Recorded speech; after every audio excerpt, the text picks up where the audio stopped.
Մարդիկ նաև ֆիլմի հետ աշխատել նախ 4 պատը հենց իստում ապահովություն, այսինքն հիմնական իր ֆունկցիան, չգիտեմ, գյուղի պայմաններում այսքան անտառի մեջ ինչ որ գյուղում, հա, գոնե կենթանիներից պաշտպանելն է, այսինքն ինքն ունի ապահովություն ստեղծելու միտում ինքնին, հա։ Ամ, Բայց չգիտեմ, հետաքրքիր է աշխատել, ոնց որ ասեցի, մի քիչ ավելի queer սքի հետ, որը ապահովություն չի գտել հենց այդ 4 պատի մեջ, այլ գտել է ավելի լայն տարածքում։ Ինձ համար էս ու նաև աշխատելով հասկանում ես, որ ավելի համակարգի հետ կապ ունի նաև վերջի վերջո այդ ամբողջ գաղթը տեղի է ունեցել մի ժամանակ, երբ որ մի համակարգ, որ տասնամյակներով գործել է, փլվում էր եւ անցնում էր մի համակարգի, որը մինչ այժմ չի կարողացել իրեն իր այսինքն ոտքի վրա կանգնել, չի կարողացել ձևավորվել, չի կարողացել հաստատվել ու այս վայրենի կապիտալիզմի շրջանում ինչքան էլ հարի կամ չհարի արդեն այդքան մարդակենտրոն չի ու ընդհանրապես ամեն շատ դժվար է ու այստեղ ամեն ինչ քո գաղթը սկսել է մի պայմաններում երբ որ դու քոչվոր ես դու եկած ես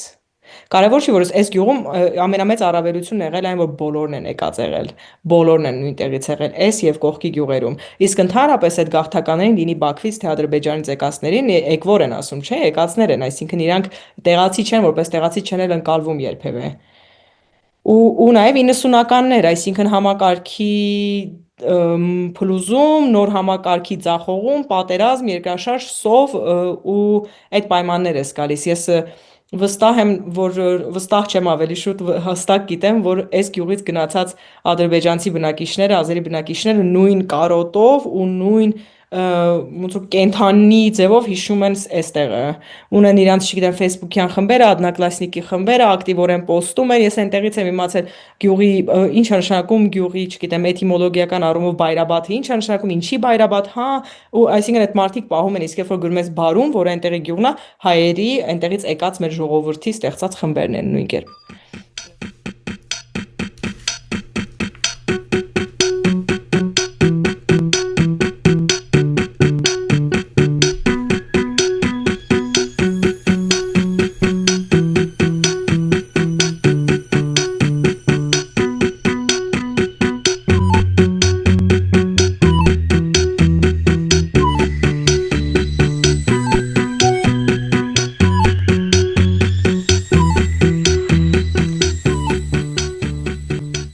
Բարև բոլորին, բարի գալուստ, Այլ Հայաստաններ podcast։ Ես ձեր համավարողն եմ Միլենա Աբրահամյանը։ Ես ձեր մյուս համավարողն եմ Թամար Շիդիմյանը։ Մինչև որ մենք սկսենք այսօրվա հյուրին մեր ներկայացնելու, ուզում ենք ձեզ հիշեցնել, խնդրում ենք, եթե դեռ subscribe չեք եղել մեր YouTube-յան ալիքին, սխմեք կոճակը, subscribe եղեք, որ ոչ մի հաղորդում բաց չթողեք, նաև կարող եք լայքել ու մենք միշտ ուրախ ենք, երբ որ մարդիկ մեր հետ շփվում են, խոսում են, ասեմ, որ ես անձամբ մտնում եմ երբեմն նայում եմ, տեսնես ինչ որ մեկը ինչ որ բան գրել է, շփվեմ մի քիչ, այնպես որ չհամաչեք, մեր հետ խոսեք, կարծիք արտահայտեք, հարցեր տվեք։ Եվ follow ասեցի, հա, follow, like, subscribe, այդ ամեն ինչը արեք։ Մենք արեք Spotify-ում։ Այո, մենք նաև Spotify-ում ենք։ Այսպես Այսօր մենք ունենք հյուր Վարդուհի Բալյանը, ով արվեստագետ է, ռեժիսոր է, եւ լավ ընկեր է մեզ, ու մենք ուզում ենք խոսել Վարդուհու հետ տարբեր թեմաներից։ Այսօրվա հաղորդումը ոնց որ համ ինտերվյու է, բայց նաև զրույցի տեսքով է, որովհետև մենք ոնց որ բոլորս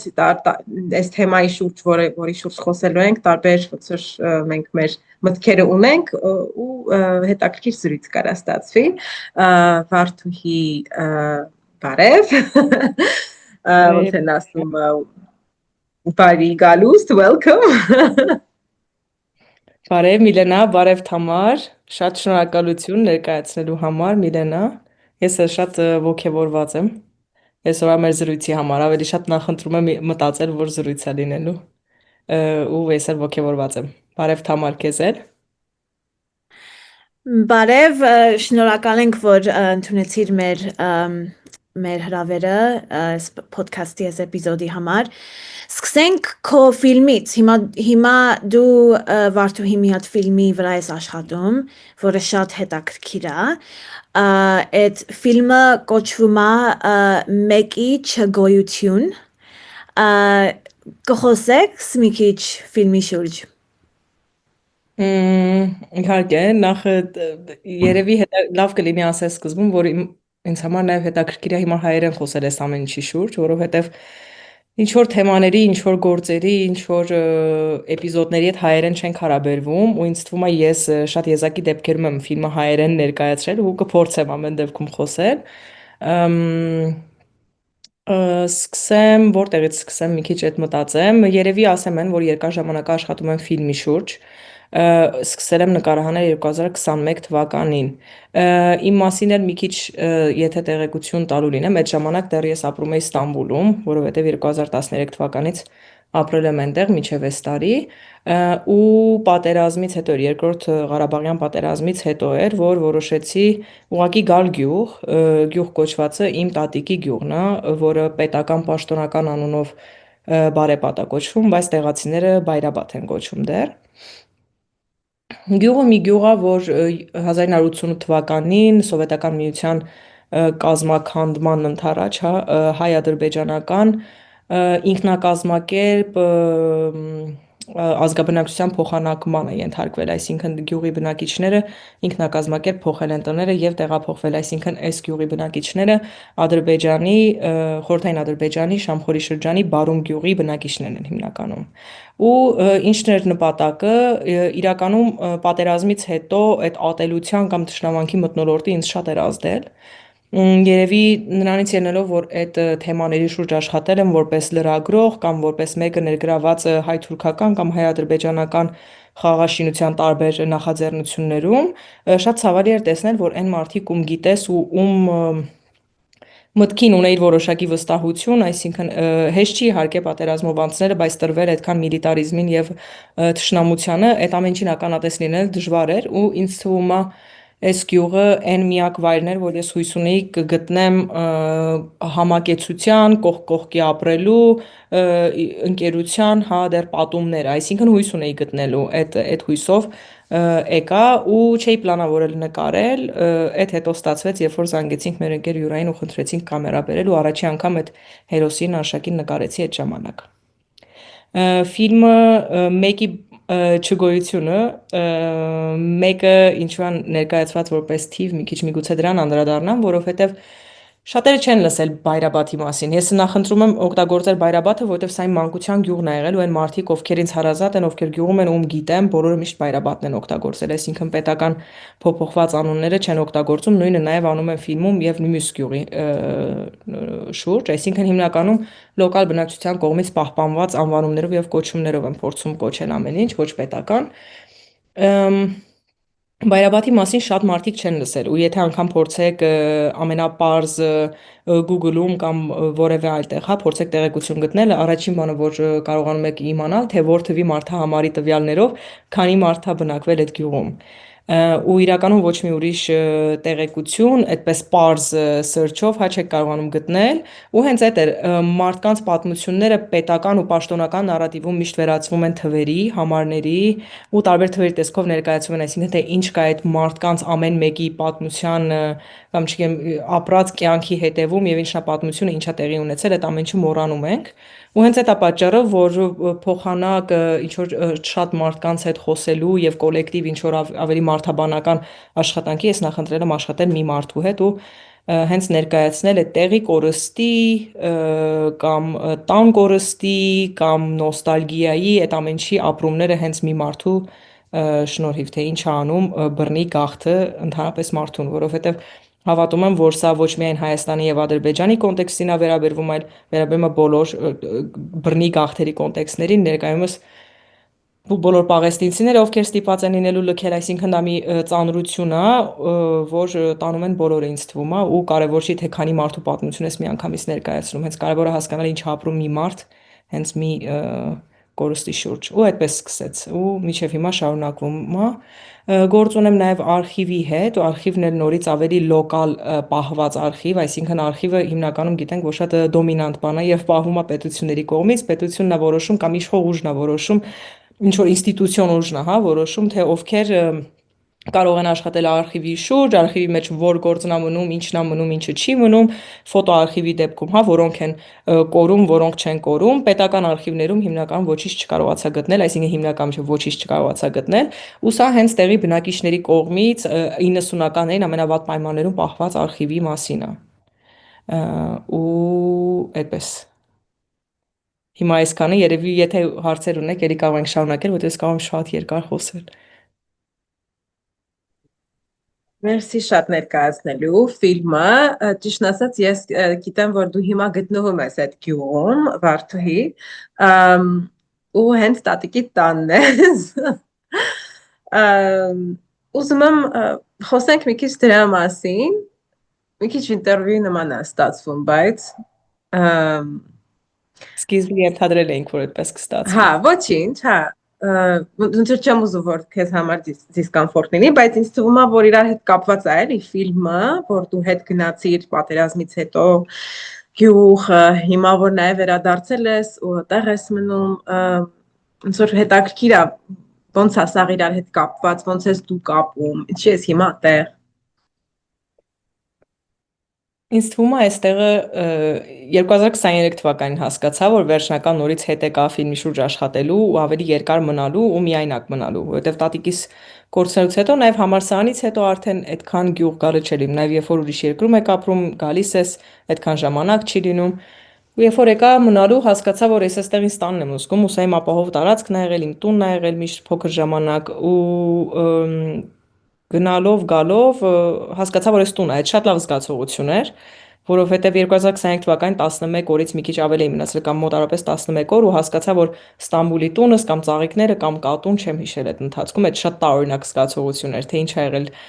իրոք կերտվել են, իրոք ծաղիկները ջրել են, թե չէ բույսերը։ Ու երևի դրա համար հետ եկա, իրականում այս որոշումն էլ հետաքրքիր որոշում է, որտեղ ես էլ եմ տուն կորցնում ու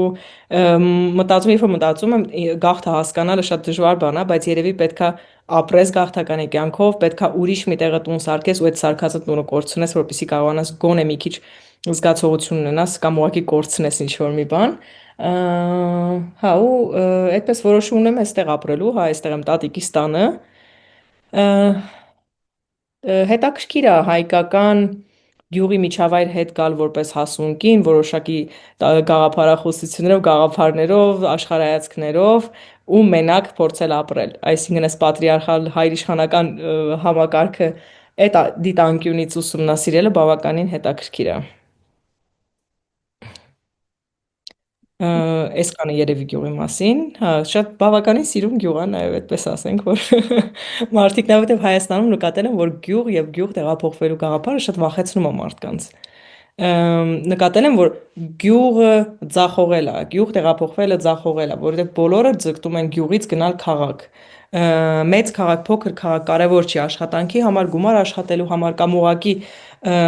ջահել աղջիկ ես, գյուղի բանով ասեմ, ջահել աղջիկ ես, գտնվես, պետքա գտնվես այնպես տեղերում, որտեղ ջահել մարդիկ կան քեզպես։ Հետաքրքիր է այդ ամեն ինչ ուսումնասիրել։ Վարդ ձեր այդ քո ֆիլմը պատկանելու մասին է եւ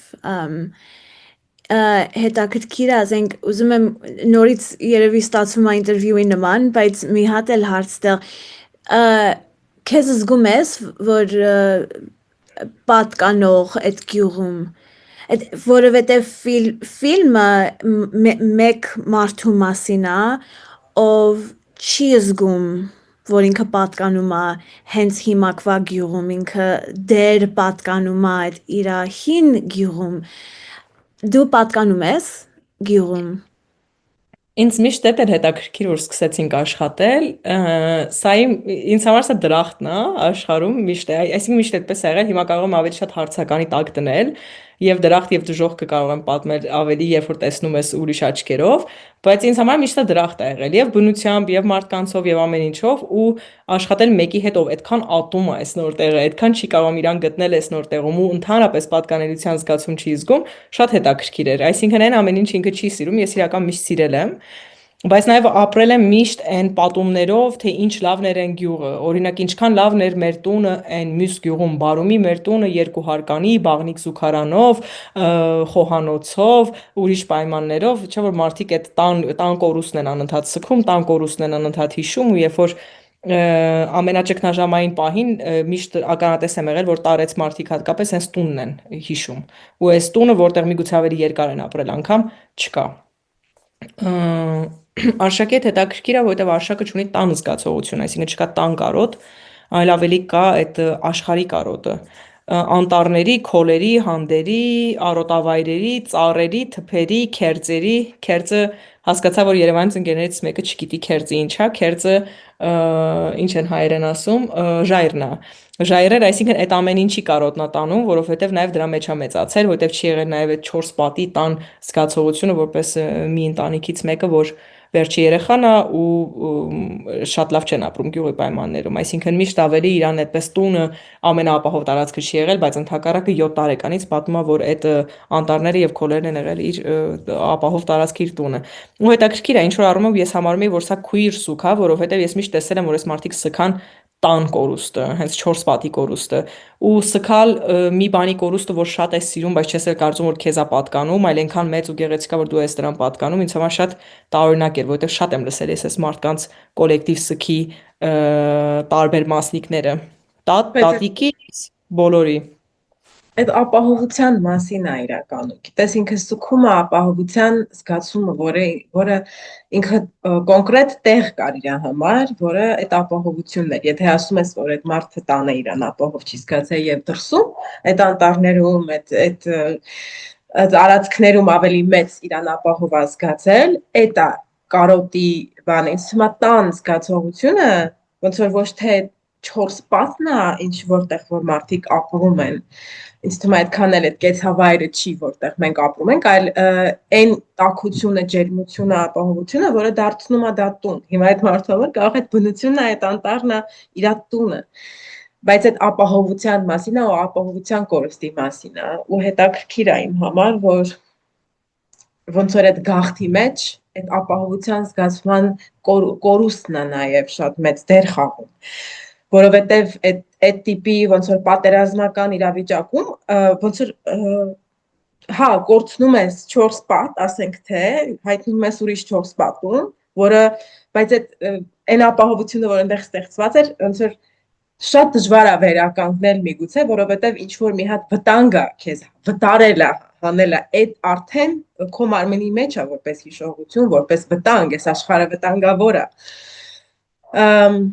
Ու ոնց վերականգնել այդ ապահովության զգացումը։ Հիմա հետաքրքիր է, որ երբ որ դու ես խոսում, դու ասում ես, որ դեստուն իմ համար միշտ ապահով տարածք է եղել, ինչ հետաքրքիր է, որ քո համար, որտեվ դու քո մանկության մեջ ես, այդ ոնց որ մանկության մեջ ենք նաև, մանկության մեջ է ստեղծվում ապահովությունը, տունը, տան զգացողությունը, պատկանելությունը դրա մասն է։ Ինչ հետաքրքիր է այդ պահը, էլի, ինչի մասին է այդ, որտեղ որ ապահով ես զգում, այդտեղ երևի կարաս տանը զգաս։ Այդ մարդկանցից էլ է կախված նաև, ասենք մարդիկ կան, որ այդ մարդկանց մեջ անապահով է։ Մասն է։ Հա, մարդիկ եւ հենց մարդիկ նաեւ ֆիլմի հետ աշխատել նախ 4 պատը հենց իստում ապահովություն է, այսինքն հիմնական իր ֆունկցիան, չգիտեմ, գյուղի պայմաններում այսքան անտառի մեջ ինչ որ գյուղում, հա, գոնե կենթանիներից պաշտպանելն է, այսինքն ինքն ունի ապահովություն ստեղծելու միտում ինքնին, հա։ Բայց չգիտեմ, հետաքրքիր է աշխատել, ոնց որ ասեցի, մի քիչ ավելի քույր սքի հետ, որը ապահովություն չի գտել հենց այդ 4 պատի մեջ, այլ գտել է ավելի լայն տարածքում։ ինձ համար էս ու նաև աշխատելով հասկանում ես, որ ավելի համակարգի հետ կապ ունի նաև վերջիվերջո այդ ամբողջ գաղթը տեղի է ունեցել մի ժամանակ, երբ որ մի համակարգ, որ տասնամյակներով գործել է, փլվում էր եւ անցնում էր մի համակարգի, որը մինչ այժմ չի կարողացել այսինքն ոտքի վրա կանգնել, չի կարողացել ձևավորվել, չի կարողացել հաստատվել ու այս վայրենի կապիտալիզմի շրջանում ինչքան էլ հարի կամ չհարի արդեն այդքան մարդակենտրոն չի ու ընդհանրապես ամեն շատ դժվար է ու այստեղ ամեն ինչ քո գաղթը սկսել է մի պայմաններում երբ որ դու քոչվոր ես, դու եկած ես Կարևոր չի որ այս գյուղում ամենամեծ առավելությունն եղել այն որ բոլորն են եկած եղել, բոլորն են նույն տեղից եղել, այս եւ կողքի գյուղերում։ Իսկ ընդհանրապես այդ գաղթականներին լինի Բաքվից թե Ադրբեջանից եկածներին եկվոր են ասում, չէ, եկածներ են, այսինքն իրանք տեղացի չեն, որպես տեղացի չեն էլ ընկալվում երբևէ։ Ու նաև 90-ականներ, այսինքն համակարգի փլուզում, նոր համակարգի ձախողում, պատերազմ, երկրաշարժ, սով ու այդ պայմաններ է գալիս։ Ես վստահ եմ, որ վստահ չեմ ավելի շուտ հստակ գիտեմ, որ այս գյուղից գնացած ադրբեջանցի բնակիչները, ազերի բնակիչները նույն կարոտով ու նույն ոնց որ կենթանի ձևով հիշում են այստեղը։ Ունեն իրանց, չգիտեմ, Facebook-յան խմբերը, одноклассники խմբերը, ակտիվորեն պոստում են։ Ես այնտեղից եմ իմացել գյուղի ինչ է նշանակում գյուղի, չգիտեմ, էտիմոլոգիական առումով բայրաբաթը, ինչ է նշանակում, ինչի բայրաբաթ, հա, ու այսինքն այդ մարդիկ պահում են, իսկ երբ որ գրում ես բարում, որ այնտեղի գյուղն է, հայերի այնտեղից եկած մեր ժողովրդի ստեղծած խմբերն են նույն կերպ։ Ու իհարկե շատ տարօրինակ չի, որ այդպես նոստալգիկ ու ռոմանտիկ ենք վերաբերում այդ անցյալին, որովհետև նաև դա ուրիշ համակարգի մասին էր։ Դա ուրիշ կյանքի մասին էր։ Շատ ավելի ապահով, պետությունը ինչքան էլ որ քաղաքական առումով քո կյանքում լինի, չէր խառնվում քո առօրյա գործերին, այսինքն կարողանում էր փայտդ գտնել որս անել ամենապարզ գոնե այս մարդուն կյանքին կապող, հա, ասպեկտներով, հետեւաբար ինքը շատ բանի սուք է շատ տարբեր կորուստների սուք է ու կոլեկտիվ սուք է նաև այդ ինձ հետաքրքիր էր վերջին մի տարուց ավել ամենաշատը երևի աշխատել եմ հենց դրա շուրջ ինչա կոլեկտիվ սուք ոնց ենք մենք կոլեկտիվորեն սգում արդյոք կարողանում ենք կոլեկտիվորեն սգալ ու եթե ունենք համընդհանուր ցավ որը մենակ այսինքն գյուղի 88 թվականի այս գաղթի մասին չի չէ կոլեկտիվ հիմա բոլորը սգի մեջ ենք այդ ցեղասպանությունը շարունակվում ու անճար ես զգում ու այդ կոլեկտիվորեն ոնց են կարողանում անգամ այդ սուքը տանել ու երբ որ փորձում ես հասկանալ թե կարողանում են արդյոք մարդիկ տանել ոնց են այդ սուքը տանում ոնց են քաշում այդ հա ոնց ենք մեր ուսերին վերցնում ու տանում այդ սուքը հետաքրքիր է ու այդ մասին շատ էլ նաև խոսել ենք այսինքն հերոսի հետ թե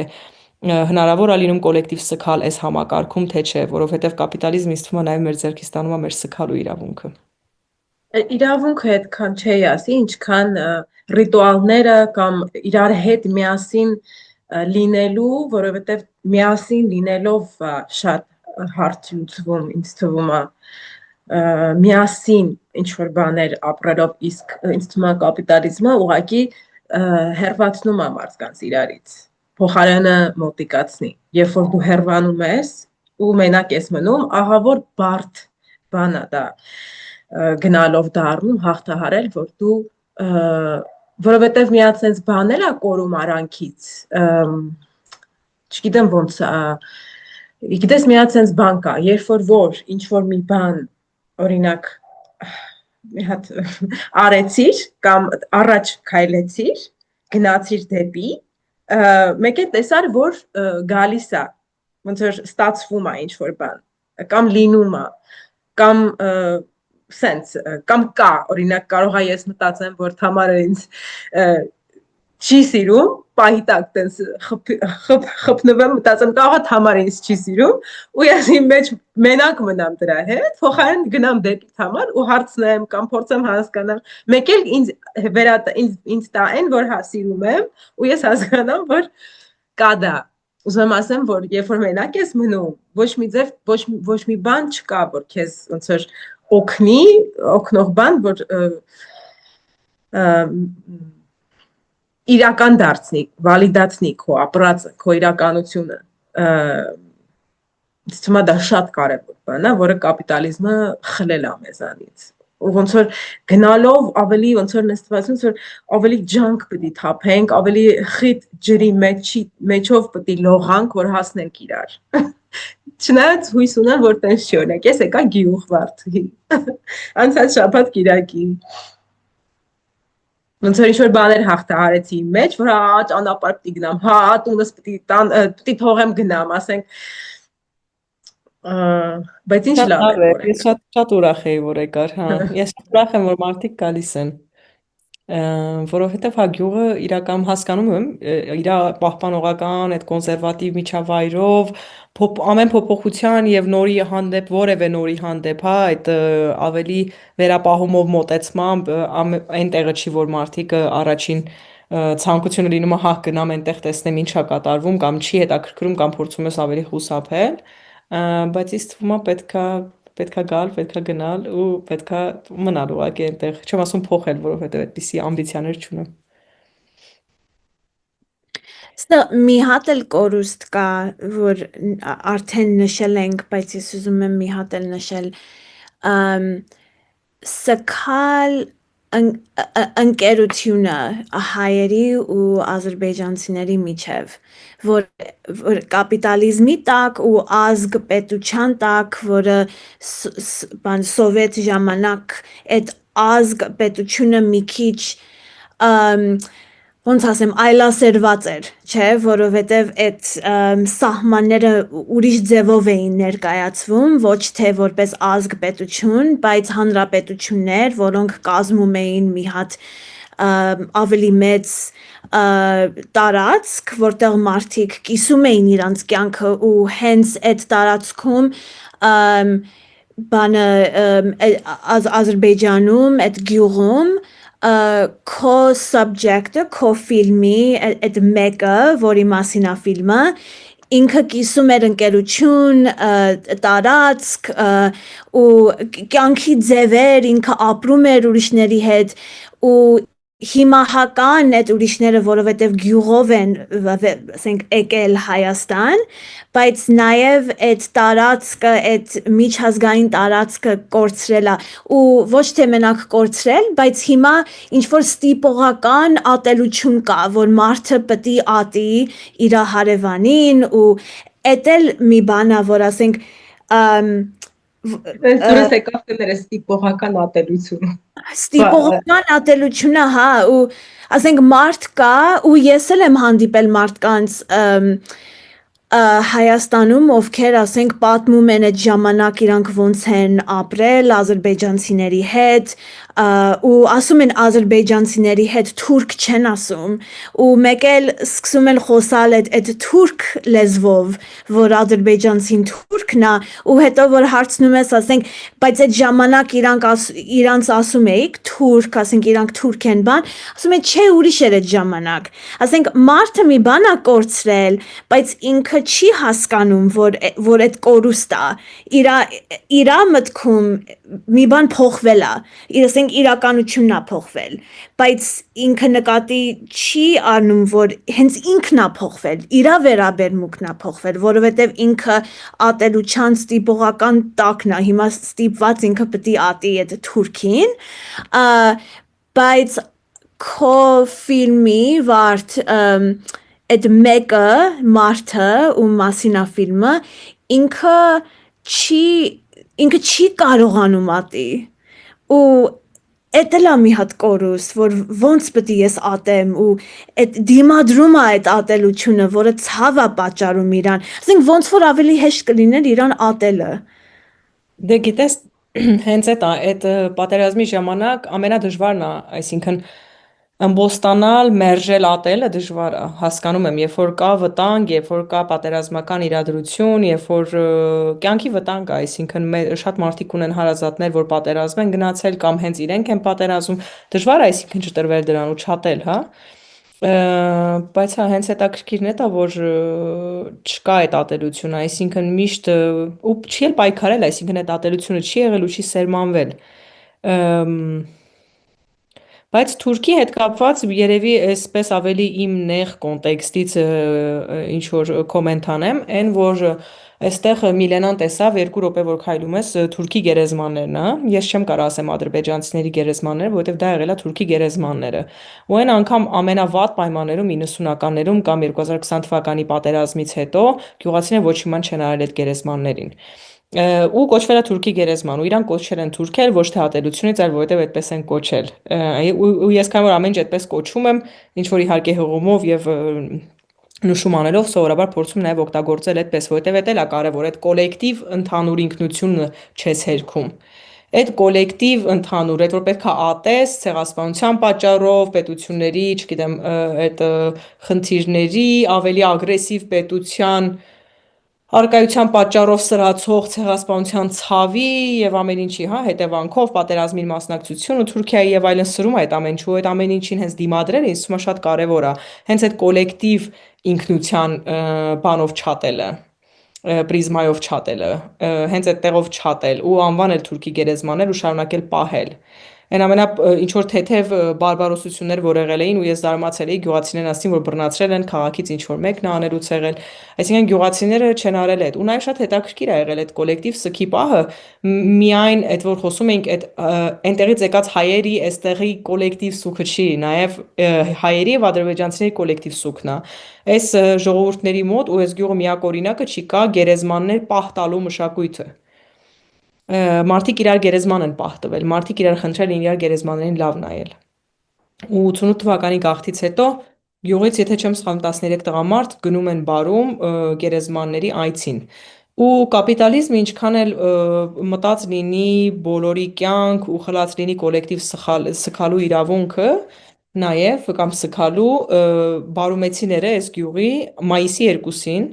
Ես իմ ամբողջ կյանքն էլ այդպես եղել, մայիսի 2-ին բոլորը գործերը թողնում են, որտեղ մայիսի 2-ը Հայաստան պաշտոնապես արձակուրդ չի, որը մեռելոց չի, բայց այս գյուղերի մեռելոցն է, այսինքն բոլորը գնում են գերեզմաններ մայիսի 2-ին, ու մայիսի 2-ին է միայն որ այդ մարդիկ հավաքվում են գերեզմաններում սքալու։ Ու 89 թվականի մայիսի 2-ին գնացել են այնտեղ գերեզմաններ ու տեսել են, որ գերեզմանը կողպած է, այսինքն ադրբեջանցիները այստեղից գնացած կողպել են, որ ոչ մեկ չվնասի գերեզմաններին, որ ու իրանք գնացել են ու այնտեղ նկարներ կան էլի Արշակի արխիվից, որտեղ ոնց են ադրբեջանցի կանայք սքում, լացում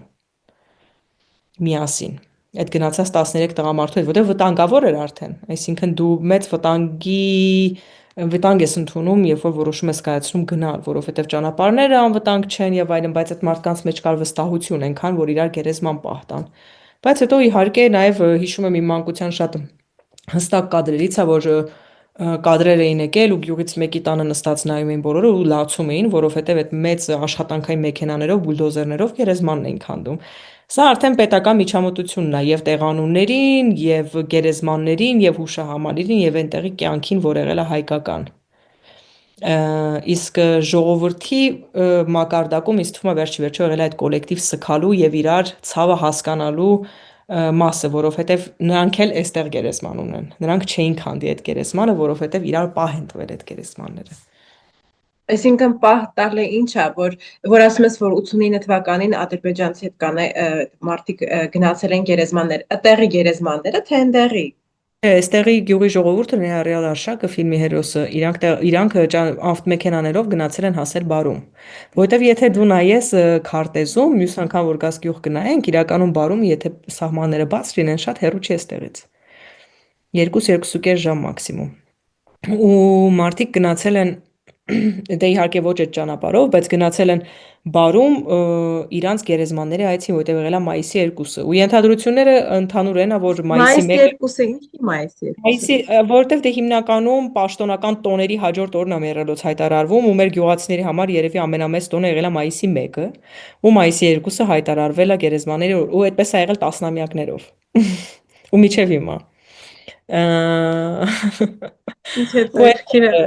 Այնտեղ են մարդիկ գնացել ու միասին սքացել, այսինքն այդ նկարում տեսնում ես առնվազն 10 կանայք լացում են այդտեղ, բացի այդ տղամարդիկ, նաև գյուղի տղամարդիկ են եկել։ Ու այդտեղ ասում է, հա, այս գիտես, այս սրանց տան տերը էս էր։ Ուզում եմ մի քանի բաներ ճշտեմ։ Ուրեմն այդ բարում գերեզմանը Ադրբեջանի պետությունը քանդել է հիմա։ Հայերի գերեզմանը քանդված է Ադրբեջանի պետության կողմից, բայց ադրբեջանցիների կամ թուրքերի գերեզմանը Հայաստանի գյուղում չի քանդված դեռ։ Այլևս ինձ դեռ չէ, ինձ թվում է չի քանդվի, որովհետև անգամ այդ պատերազմի ընթացքում եւ պատերազմից հետո չեն վնասել, այսինքն այդ ամբողջ ու մարդիկ կան, որ ոչ թե իրական մատելության, այլ պարանոյայի վախի մեջ էին, ես որ 2021-ին եկա, բայց առաջի ռեակցիան չի եղել գերեզման քանդելը։ Ու ասում են, եթե 90-ականներին չենք քանդել, հիմա չենք քանդի։ Հա, ու հա, դե մյուսը եղել է պետական ավելի կազմակերպված, գոնե ես ինչ որ հիշում եմ իմ փոքր ժամանակվա այդ կադրերից, որ բոլորը նայում էին, դա բավականին, այսինքն տեխնիկայի մասին էր եւ կազմակերպված աշխատանքի մասին էր եւ հետաքրքիր էլ չի, բայց ուղղակի բան փաստ, որ գերեզմանների հետ քանդել են նաև Երկրորդ համաշխարհային պատերազմի հուշարձանը, այսինքն բոլոր այն մարդիկ, ով գյուղից մասնակցել են պատերազմի, գյուղերում կային հուշարձաններ, ու այդ գյուղի կարևոր հավաքատեղի է, կարևոր հուշարձան է, այսինքն հուշարձանը, այսինքն նաև քանդել են հուշարձանը։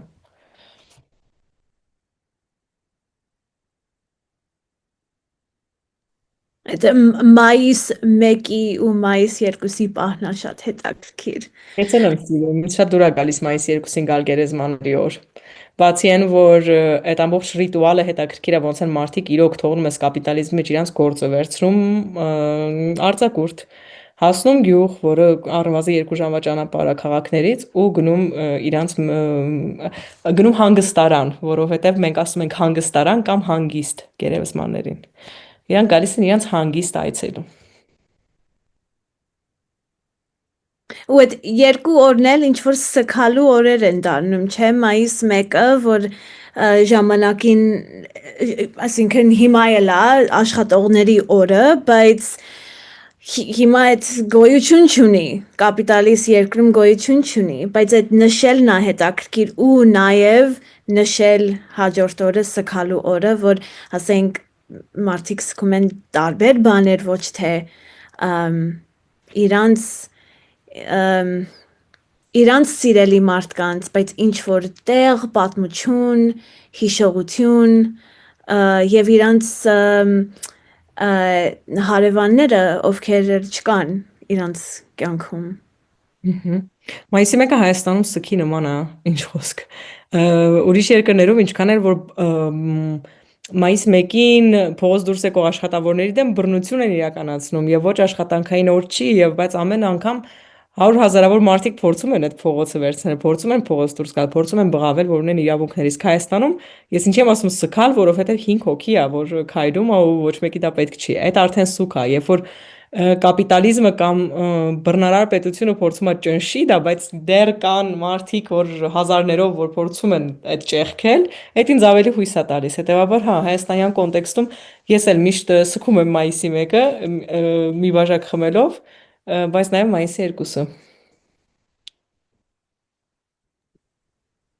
Ստեղ մի քիչ կարանք խոսանք սքալու մասին, բանը դու արդեն նշել ես queer սքալը, queer mourning, որը իրոք հետաքրքիր ասենք սքալ են բաները, որ ասենք սքալ տարբեր բաներ, որոնք չեն նշվում որպես ապահովություն, որպես են բաները, որ ինչ որ նորմալ սքալու process-ների մեջ չեն ընկնում, այլ սքալներ, բայց ստեղ նաև սքալը տեղ է տալիս մտածելու հնարավորությունների մասին, ինչ որ քաղաքական պնդում, սքալ, որ բացել, որ գոյություն տալ, որ նշել մի բան, որը արդեն կորցված է կամ սպանված է, կարելի ասել, որ ինքը չպետք է գոյություն ունենա, բայց սքալը որպես ասենք, ոնց ասեմ հայերենով, որ անգլերենով ասա, հələ թարգմանենք։ To insist on its existence. Պնդել, հա։ Այսինքն ուզում ես ասես սքալով պնդել, որ ինքը կա, որ ինքը կա, բայց ինքը չպետք է լինի։ Բաներ կան, որոնց սուքը չի պահվում, ու դրանց սուքը պահելը ոնց որ պնդել է, որ պետք է այդ սուքը լինի ու պահել, ես այդպես հասկացա։ հա, Այդ անսխալի չգոյության մասին է մի քիչ։ չգոյության մասին է, չսքի մասին է, չսքելիության, չսքալիության, հայերեն նոր բառեր հորինենք, բայց հա, իրականում Նաև ես այդ մեր այսօրվա թեման պատկանելիության մասին է։ պատկանելու, հա, ը, ը, հա, պատկանելու, հենց նաև սքում ես այդ պատկանելու մասն ես սքում, այսինքն այդ մարդը պատկանել է անտառներին, հանդերին, այդ մարդը չի պատկանել տանը, ու հենց սքումը դա ինձ թվում է։ Այդ տունը շատ ինձ թվում է լայն է, տունն էլ, ապահովությունն էլ, պատկանելն էլ շատ լայն է, միշտ իհարկե հասկանալի է, որ հենց նեղացվում ու հասնում է հենց տան, իմ տատիկները, երբ որ արդեն ինչ որ չափի հիշողության կորուստ ուներ, տունն էր, այսինքն նա նոր տունը չէր հիշում, նոր տունը չկար, կար հին տունը, ու այդպես ես այստեղի գյուղի բոլոր տատիկներին մանուկ ժամանակ ասում էին մի քիչ շաղվել է, մի քիչ շաղվել է։ Այդ արդեն տան կորուստներ հասկանում ես, գետը անցնում էր, ձորը անցնում էր, սրա տան կողքով, էր աղբյուրը, այն աղբյուրը ու գնում էր տուն, այդ աղբյուրներից եւ գետերից ոչ մեկ էստեղ գոյություն չունեն ու ամբողջը մյուս գյուղի մասին էր։ Բայց Որթ է երևի, չէ, ապրել մի տարածքում, որ դու ոնց որ այդ տարածքում չես ապրում իրականում։ Քո երազներով, քո իրականությունով, ոնց որ sense մի հատ բան ոնց որ մի հատ տարածքում է ստիպված լինել, որտեղ որ չես։ Քո ամեն ինչով, մտքով բարդ է։ շատ բարդ է։ Queer սուկն էլ հետաքրքիր է, երբ որ մտածեցի, ինձ համար հոսի queer սուկ, խախտող սուկ, սահմանը խախտող սուկ, այն սահմանները, որ դրված են սքալու, սքի, այդ սահմանները խախտող սուկ։ Ու երբ որ սկսեցի մտածել չգիտեմ տարբեր աշխատանքներ, որ queer սքի մասին են, իհարկե շատ կարևոր է ու պետք է խոսենք դրա մասին, բայց ինձ չի թվում, որ queer սուկը պետք է միայն բերվի եւ հասցվի, չգիտեմ, queer համայնքի, LGBTI համայնքի, սքի, տրանս կանանց կորստի թեմաներին, այսինքն այն ամենը ինչ որ ինձ համար սահմանախախտ է, այդ սքի հետ կապված, queer սուկա, անընդունելին է, անընկալելին է, մարդիկ չեն կարող ընկալել, որ այդ ինչ որ մեկը կարող է սքալ ծառերը, ու նաև ամենա queer ասպեկտը իմ կարծիքով այդ սքի, ոչ թե նաև ոչ միայն այնա, թե ինչն է սքում, բայց նաև թե ոնց է սքում, այսինքն ասել հատկապես այս ազգ պետությունների այսքան վայրենի ժամանակաշրջանում, որ ես չեմ կարծում, որ այդ տարածքները ինձ են պատկանում, ես կարծում եմ, որ ես եմ այդտեղ պատկանում ու կուզեմ գնալ այնտեղ, այս արդեն queer է, որովհետև երբ որ ամեն ինչը ամեն քննարկումները հիմա անվտանգության մասին են։ Ես անգամ ցավում եմ անվտանգության մասին խոսելուց, երբ որ պատկանելու մասին ենք խոսում, որովհետև անվտանգությունը այլևս մարդկության համար վտանգ է։ Անվտանգության մասին խոսակցությունները այս պետությունների գոյության եւ ամբողջ պետական սահմանների պաշտպանության եւ անվտանգության կոնտեքստում ինձ թվում է սպառնում է բոլորիս, այսինքն բոլոր մարդկանց, մարդակենտրոն չի, մարդուն չի, մարդու անվտանգությունը չի կարևոր, այսինքն կարևոր են որոշակի պետական չգիտեմ, Կապիտալի անվտանգությունը։ յունիթիների անվտանգությունը ու ոնց որ այդ առումով չսքալ, ուրիշ մի բան սքալ արդեն ինձ համար ոնց որ queer սուք է։ Ես ավելի լայն առումով, որովհետև նաև այս ասելուց ես շատ լավ գիտակցում եմ, որ խոսում եմ տղամարդու մասին, հայկական կոնտեքստից ու չեմ ռոմանտիզացնում, բացարձակ։ Բայց ավելի այդ սքալու մեթոդի, սքալու ձևի եւ սքո առարկայի հետ կապված կարծում եմ, որ ավելի տարբեր է ու սահմանախախտ է։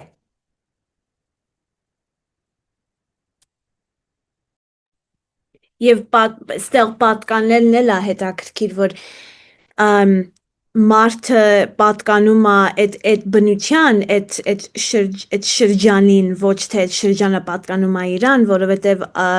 ազգ պետության գաղափարը, այդ տերիտորիալ գաղափարը հենց այդ է, չէ, որպես մի հատ տարածք պատկանում է ինչ-որ ժողովրդին, ոչ թե որ ժողովուրդը պատկանում է ինչ-որ տարածքին,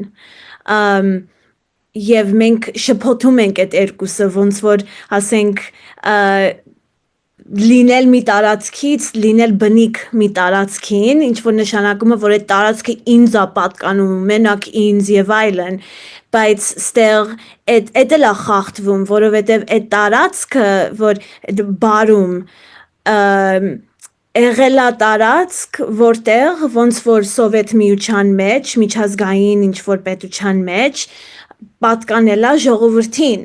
ու այդ ժողովուրդը պատկանել է այդ տարածքին այդ հայ լինելը, թուրք լինելը, ադրբեջանցի լինելը, ռուս լինելը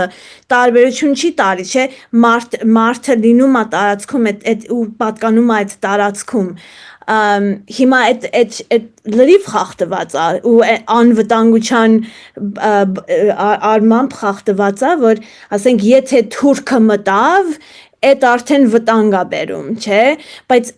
այդ մարդը եղել է, ստեղ ապրել է, ստեղ այս տարածքը ինքն էլ է տվել այս տարածքին, չէ, Նույն կարոտը նույն ցավն է, որ ասեցի, այսինքն այստեղ գյուղացիները ու հասկանալի է, որ արդեն վախեր ունեն, այս մարդիկ վախեր չեն ունեցել մյուսի հանդեպ, հա, մեր հայերի համար ամենամեծ մյուսը, ամենամեծ օտարը թուրքն է, ամենամեծ, չեմ ասում թշնամին, բայց այն ինչ որ վերցնում ենք մեր դիմացն ենք դնում ու դրա համեմատության մեջ մենք կանք, դրա դիմաց մենք կանք, չնայած դրան մենք կանք, այդ թուրքն է, որպես այդպես համախմբված կերպար, չէ, ու այս մարդիկ խնդիր չեն ունեցել, բայց այդ պատերազմը, վախը, որ Ալիևը կհասնի Երևան, կգնա նաև այս տունը, կկորցնենք նաև այս տունը, կկորցնենք նաև մեր գյուղերը, այդ ամեն ինչ իհարկե ստեղծում է մեծ վախ, ու գյուղացիներից մեկը ինձ պատմում էր, որ բա գիտես Ադնակլասնիկով ինձ այստեղի գյուղի բնակիչներից մեկը, որ հիմա այնտեղ է ապրում, գրել է, արի ես քեզ նկարներ ուղարկեմ, խնդրում եմ գյուղից դու էլից նկարներ ուղարկի։ Ու ասում եմ, դու ինչ արեցիր ուղարկեցիր, իհարկե չէ, ես հոխենդ չեմ ուղարկեմ, որովհետև դա նաև դիտվում է որպես ազգային անվտանգության մաս, երբ որ, չգիտեմ, տեխնոլոգիաներն արդեն այդպիսին են, որ այդ մարդը կարող է ուղղակի տեսնել այդ ամեն ինչ առանց նկար ուզելու։ Այդ վախը արդեն ես ատելությունից զատ վախ եմ տեսնում, վախ օտարի հանդեպ վախն է, քո գոյության վախից օտարի հանդեպ վախը զգալ։ Բայց դա էլ է սքալու առարկա ճիշտն ասած, որովհետև ոնց է այդ եկել խրվել մեր մեջ։ Ասենք ինձ թվում է երկար ժամանակ ունենք այդ սքալու համար Միլենա, դեռ ինձ թվում է որ հասարակությունը այն process-ում չի, որ կարողանա սքալ, ինձ թվում է դեռ կոնստանտ վտանգի տակ ազգում հասարակությունը իրան այս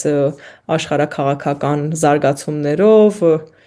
ոչ ստաբիլությամբ, ես չեմ տեսնում, որ հասել է նրան, որ կարողանա սքալ։ Գիտես, բայց այդքան էլ ես չեմ կարծում, որ դա տենց մի բան է, որ դրա ժամանակն է գալիս։ Ես հասկանում եմ, որ ժամանակը կարևոր գործոն է սքալու process-ի համար։ Բայց նաև ես գիտեմ, որ նենց ոնց որ ասում ենք, որ ոչ թե այդ տարածքն է պատկանում մարդուն, այլ մարդն է այդ տարածքին պատկանում։ Նույն ձև մարդն է պատկանում սքին, ոչ թե սուքը մարդուն։ Այսինքն սուքն է քո հետ անում ինչ որ ինքը անում է, ոչ թե դու ես որոշում։ Այ հիմա ես կսքամ սա, երբ որ պատրաստ լինեմ։ Ու տենց երկուսը տենց ծիծաղում եք, որտեղ շատ լավ գիտեք, որ տենց է։ Ինքը անկառավարելի բան է։ Ես կարծում եմ, որ հակառակը ավելի վտանգավոր է, որ երբ որ գալիս է ցավը, ոնց որ գիտես դրա մասին է իմ ցավը նաև, որ երբ որ գալիս է ցավը ու դու մենակ ես դրա մեջ, որովհետև կարող է կողքիդ մարդիկ այնքան վախի մեջ են կամ այնքան չգիտեմ մերժման մեջ են, որ չեն կարողանում քո հետ միասին, բայց նաև ոնց ասեմ, դրա մասին է իմ, որ ասում եմ, որ միասին պետք է այդ կարողանանք անենք, որովհետև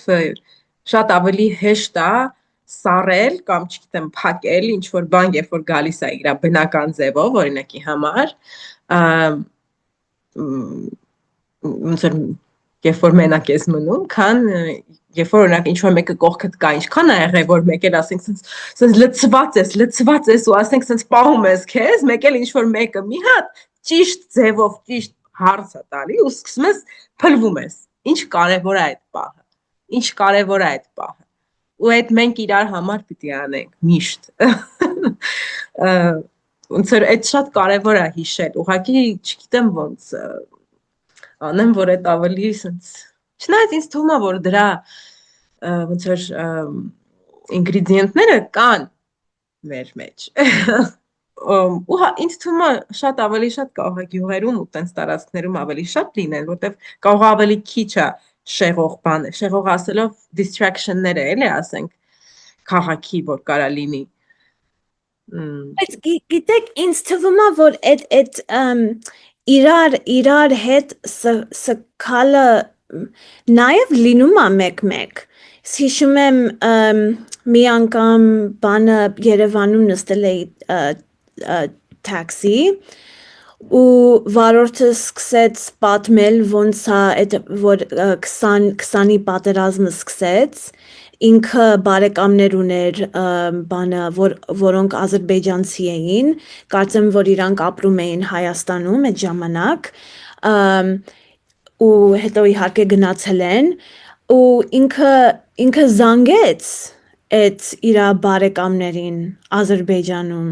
ու հարցրեց իրանք ոնց են, ինչա կատարվում ու հիմա էլ այս 23 թվիներ ու հետո կապի մեջ են եղել միասին խոսում էին, հարցնում էին իրանց ընտանիքների մասին ու այդ կապը, ասենք որ դու հասկանում ես մեր երկու երկիրները պատերազմում են իրար հետ, ստեղ իմ համար դժվար է, ես վախենում եմ, այդ նշանակում է, որ դու էլ ես վախենում, այդ քո կողմին, դու այդտեղ նստած իմ նման վախենում ես ու ցավում ես ու ես ինձ հետաքրքրում է քո ցավը, դու ոնց ես, քո ընտանիքը ոնց է անցկացնում այս օրերը եւ այլն։ Այդ շատ քիչ է լինում, բայց որ կա այդ հնարավորությունը, ինձ հույս է տալիս, տեղ է տալիս։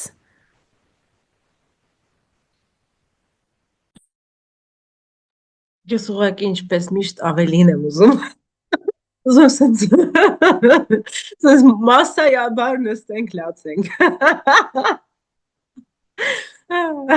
Որ փոքր ենք, նա ինչ հետաքրքիր է,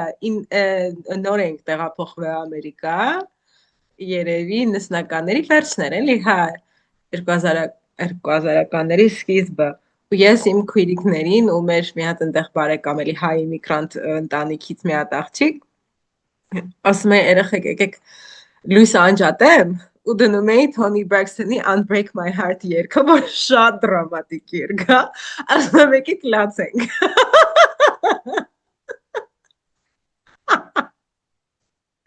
Իսկ միջև էդ, էլի տենց մի հատ բան էի, ռիտուալ էի կազմակերպել, բայց արդեն հենց դեռ Հայաստանում էինք, պապիկիս տանն էինք, ես ու էլի իմ քույրերը, եւ իմ դե քույր են ասում, բայց օքեյ, դե առնի քուրը, ու էլի ասում է, ոնց մոմերի լույսեր էինք վառում, ասում է երեխեք դե եկեք մի քիչ տխրենք, որովհետև գիտենք, որ պիտի գնանք Ամերիկա, ոնց էր սենց ամեն ինչ սենց բանի մեջ էր, օթում էր մի տեսակ, բոլորը տեղա ինչ որ մարդ այդ որոշ ընտանիքի անդամներ գնացին Ռուսաստան, սենց ամեն ինչ բանի մեջ էր այդ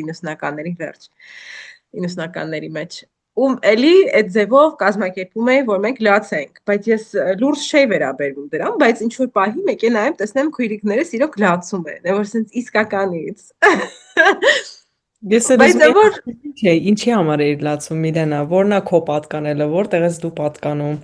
եւ ես դա չէի լացում, որտեղ իմ համար դա խաղ էր, բայց որ մտածեմ շատ երևի ոնց էր կար պատճառ եմ ես տենց բան կազմակերպում, որովհետև ես գիտակցում էի, որ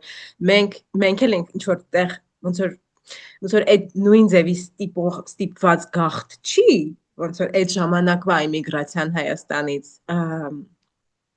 բայց էլի կորուստամեծ, որովհետև ինչ որտեղ ոնց որ ստիպված գնաս նաև ինձ նաև հետաքրքիր է քո երգի ընտրությունը, որտեվ եթե սուքը լեզու ունի, որ լեզվով են կարողանում սկալ, որ լեզուն է, որ տարածություն է դնում զգացմունքների մեջ, չէ, հետաքրքիր է, որ անգլերեն այդ երգով ես փորձել բոլորին կոլեկտիվ լացի եւ յուֆորիկ, չգիտեմ, սկի վիճակ հասցնել, այդ հետաքրքիր էր։ Բայց նայում, բայց օրինակ քո համար պետքա ուրիշները լացեն, դու չես լացում, դու կազմակերպում ես լացը, ուրիշները, այդ նույն ասենք բանն է, չէ, գյուղերում, որ մարդիկ բերում են, ընտանիքները բերում են այլ կանայք, որ սկան իրանց կրուստի համար, որ սքալը լինում է ինչ որ outsourced ուրիշ ընտանիքների, ուրիշ մարդկանց, որովհետև այդ ցավը շատ է, որ այդ մարդը, որ իրոք կորուստն է ապրել, որ ինքը սքա, պետք է ուրիշները իր համար սքան։ Էդ էլ կա դրա մեջ։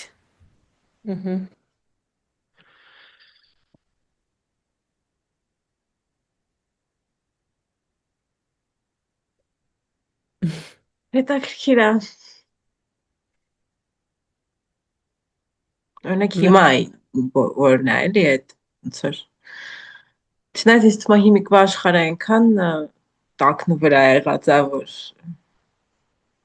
մենակ ոնց որ Հայաստանի դարդը չի, որ դարդա, տենց ոնց որ միշտ իմ համար է դա եղել, ոնց որ բան ամենա այդ ոնց որ իմ համար ամենա չգիտեմ երևի դրա մասին իսկ հիմա ինձ թվում է շատ վերքեր կան բացի այս տարածքի վերքերը ցենց բայց երևի միշտ էլ եղել են ուղղակի կարող է հիմա ավելի ցենց ես կարողանում եմ կապել իրար այդ տարբեր ցավերը այդ տարբեր բաները այդ կապը ստեղծում ես։ Ես 2020 թվականի երկրորդ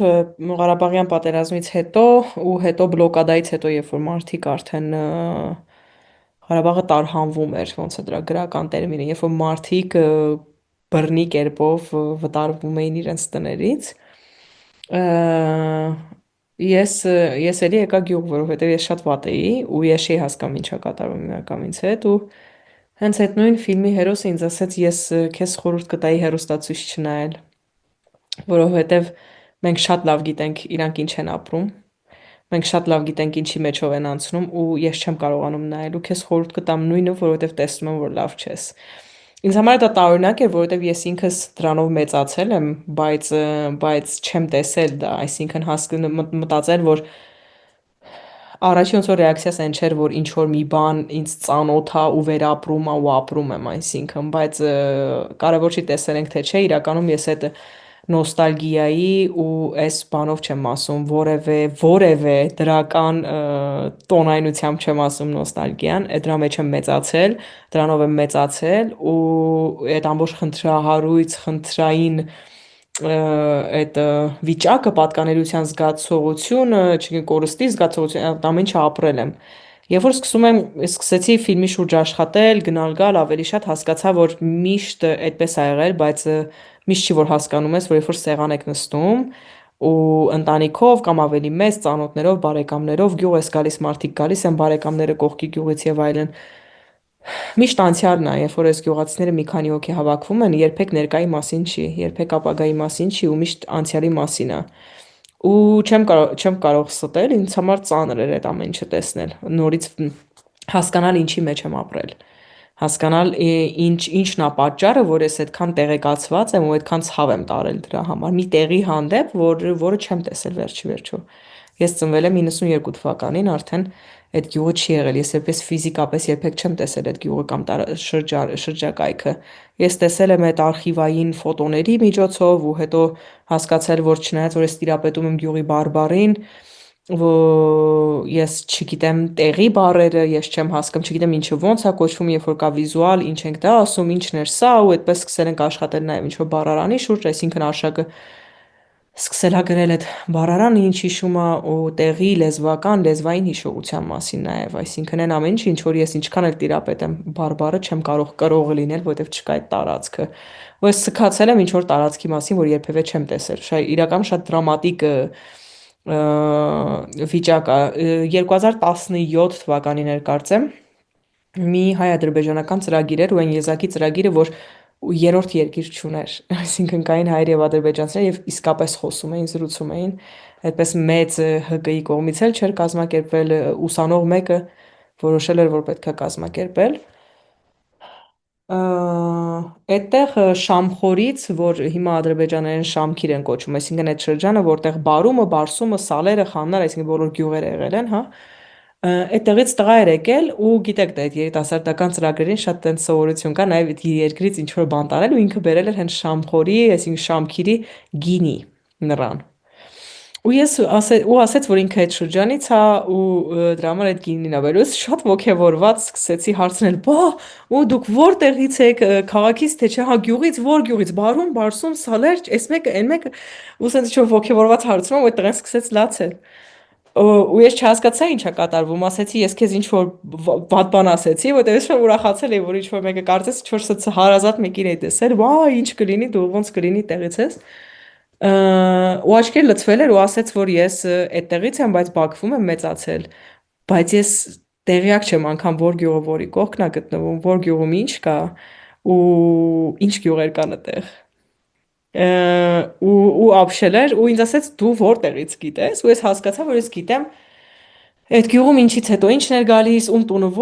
որ տան կողքն էր ով ում հարևան էր ով որ աղբյուր էր գնում ջուր բերում որ սարերն էին գնում որսը որտեղ էին անում որ աղբյուրի մոտ էին քեֆ անում գյուղացիներով որտեղ էին գնում որ բուժվեն կաղնախաչը որտեղ էր դրա պատմություն այսինքն ես լոկալ այնքան գիտելիք ու պատկանելիություն եմ կրում մի տեղի հանդեպ, որ ես չեմ տեսել, ինձ դա շատ այսպես ցնցել էր ու չէի հասկացել, որ դա շատ նորմալ չի, այսինքն դրանով մեծանալ, դրանով ապրել։ Որն է նորմալ է վարդի։ Այդ ոնց որ որտեղ նորմալ է այնա որ մարդիկ պիտի տեղից տեղ գնան փոխանակեն ինչ որ տներով այդ որ ասում ես գինու բանը որ ասեցիր ես էլ շատ տարբեր տենց հանդիպումների եմ ներկա եղել կամ լսել իմ աշխատանքի բերումով այն ժամանակ որ շատ տենց խաղաշինական ինչ որ ծրագրերով էի աշխատում ու ես հիշում եմ որ դեռ ոնց որ Ղարաբաղը մերն էր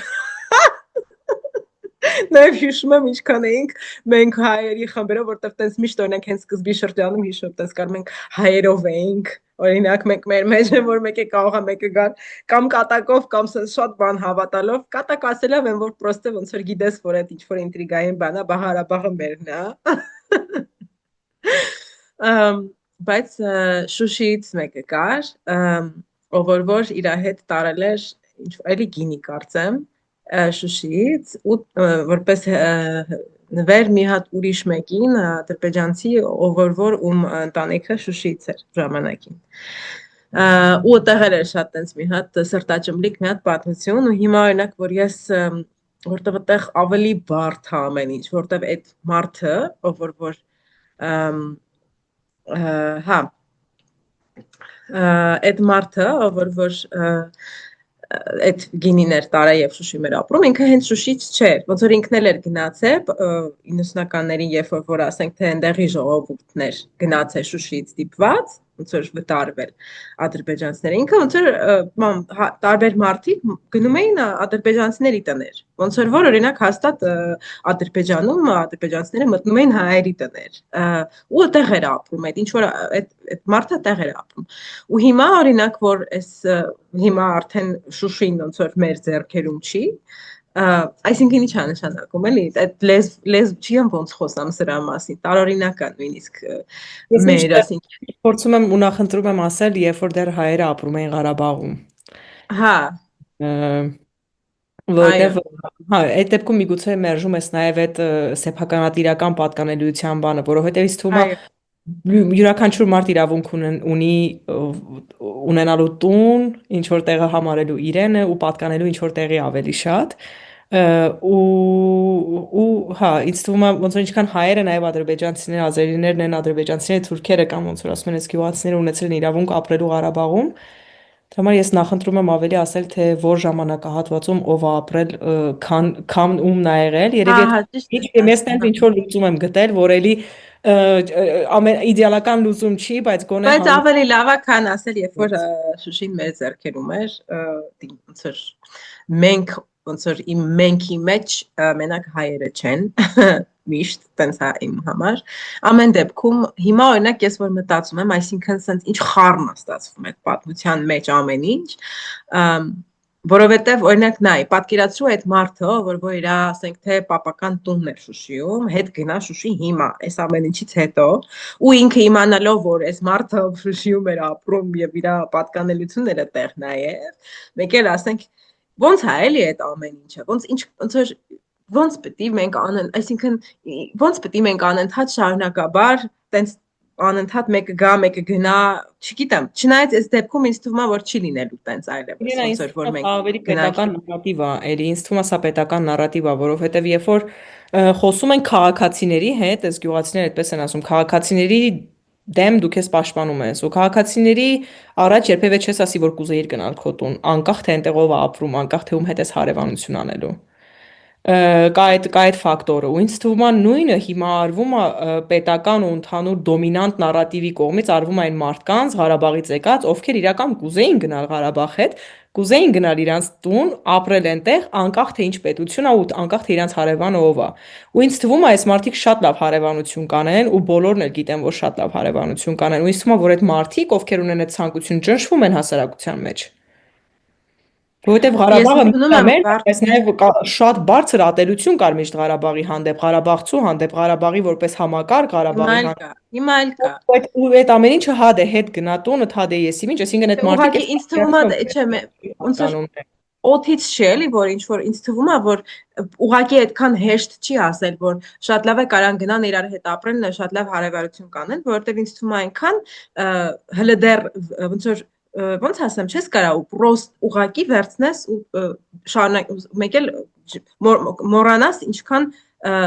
մարդ է մահացել, սպանվել, ինչքան ցավ է եղել։ Ոնց որ չես կարա դա ուղղակի դա չի լինելու տենց որ մեկ էլ չես կարա, պետք է այդ հարցը լուծվի, այդ կոլեկտիվ սուքը պետք է լինի, որ կարողանան մարդիկ իրար կողքի ապրել։ Ոնց եք Ուրիշ պահելու ես չեմ կոլեկտիվը Միլենա, որովհետև ես հավատ չունեմ մեր խաղաղաշինական լիբերալ լուծումների ես դրա հանդեպ։ մասին չեմ ասում։ Ես չեմ ասում, Իհարկե, որ այդ որնա ճանապարհը։ ինստիտուցիաները պետք է Չէ, գիտեմ, բայց քննարկենք թե որնա ճանապարհը, որը կարա լինի հավանական ճանապարհը միասին սկալու, երբ որ ամեն ինչ թարմ է թեկուզ, երբ որ ամեն ինչ կամ մի քիչ հնացել է, կամ մի քիչ արդեն փափկել է, կամ մի քիչ հնարավոր է երկխոսել, որն է լինելու այդ ճանապարհը, եթե ոչ իրար կողք ապրելը։ Այդ է ինձ միշտը։ Այդտեղ ինձ թվում է հիմնական խանգարող Ես ֆակտորը չեմ էլի ասում իրար կողք չապրենք։ Վարդուհի, մենք արդեն իրար կողք ենք ապրում։ Ինչա որ հենց դուրս բացեմ կողքի հարևանը ադրբեջանցի, դա չի նշանակում, որ մենք ադրբեջանցիների կողք չենք ապրում։ Ես չեմ ուղղակի ոնց որ այդ գիտես խեմ այդքան բան անում, խեմ այսքան դժվար խոսում, ես հայերեն այսօր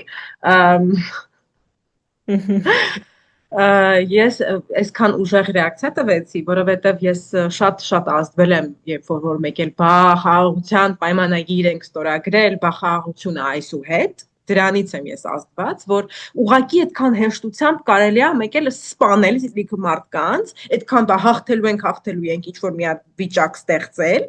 այդ նույն պետության իշխող բան ուժի կողմից Եվ հետո մեկ էլ ասել, հիմա բարիշեցինք, այսինքն, բավա մեջտեղում մնաց այն աշխատանքը, որ մենք պետք է անենք, որ ոնց որ մարդիկ ոնց որ կորուստ ունեն, լիքը ընտանիքներ կորուստ ունեն, ոնց կարաս դու, ես չեմ ասում, որ ես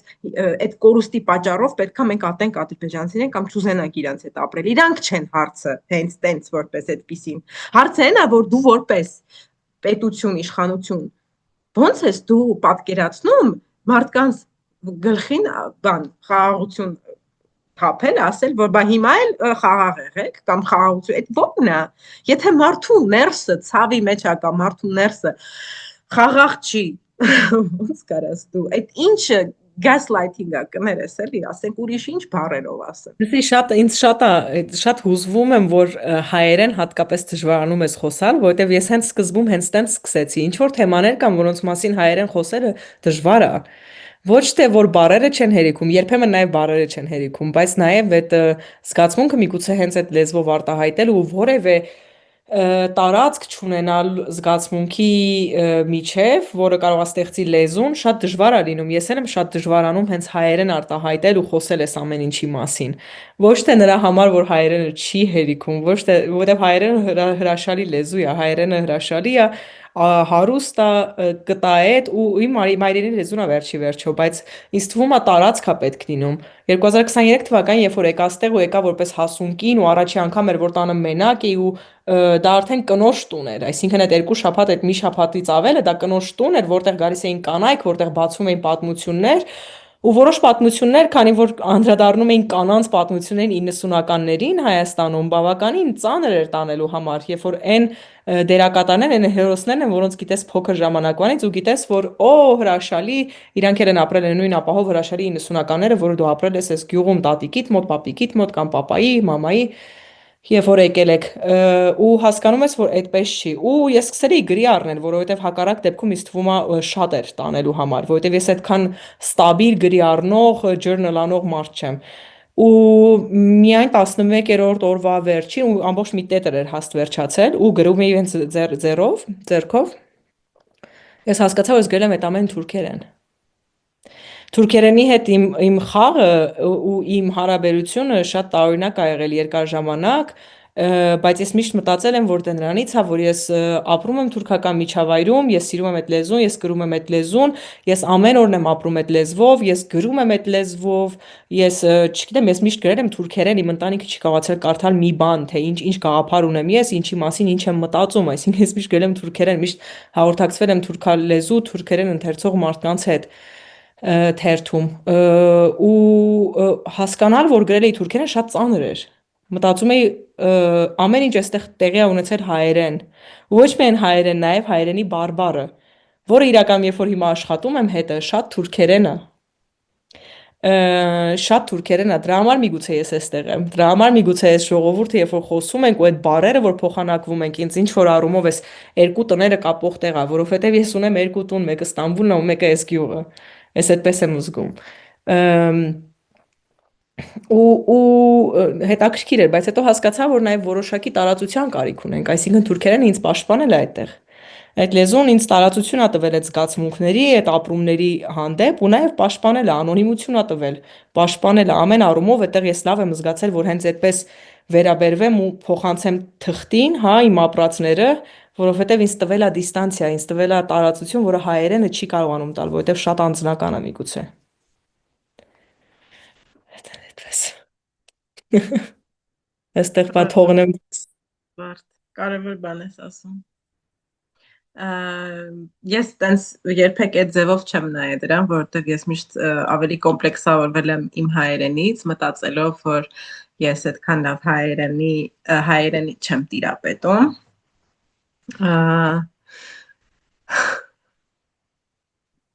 Բայց ճիշտ ես ասում։ Թվում է հայերենը Այլ Հայաստանները, տարբեր հայերենները միշտ տարբեր է, միշտ շատ տարբեր ես, միշտ չեն, միշտ օտար է, միշտ չգիտես որտեղ է։ Այստեղ Ստամբուլից ընկերներս էին եկել ու այստեղ քայլելուց գյուղացիներից մեկը հարց ա տվել ու արևմտահայերենով պատասխանից հետո ասել է, բայց դուք հայ եք։ Ու այդ ընկերս ասում էր, կսեմ հայերեն կխոսիմ, ինչ կգործիս, հայ եմ, թե հայ չեմ, հայերեն կխոսիմ քեզի հետ, բայց պատասխանն եղել է, որ դու հայերեն չես խոսում։ Այսինքն միշտ բավարար հայ չենք ինձ թվում է, երբեք բավարար հայ չես ու երբեք բավարար հայերեն չես տիրապետում շատ կոնտեքստներում։ Այ այդ շատ հետաքրքիր է։ Ինձ թվում է, ոնց որ հետաքրքիր է, որ այդ պահը կարա լինի մեր մեջ, որ բավարար հայ չես։ Ու էլի այդ պատկանելիության բանին է կպնում։ Չգիտեմ, հետաքրքիր է։ Ով է, էլի ոնց որ հա, Թամար ասա։ Այս ինձ շատ է հիշեցնում մեր առաջին էպիզոդին, որ խոսում էինք, ասենք, հենց այդ հայը ով է, ոնց պետք է լինենք, ասենք, հայ, ճիշտ հայ։ Ես հաճախ հայ ինձ չեմ զգում, որովհետև ես միշտ եմ զգացել, որ ես տարբեր եմ ու ուրիշ եմ բոլոր տարածքներում։ որովհետև իմ մաման խոսում է արևմտյան հայերեն, պապաս արևելյան հայերեն, ու ես, որովհետև այդ երկու հայերենների միջև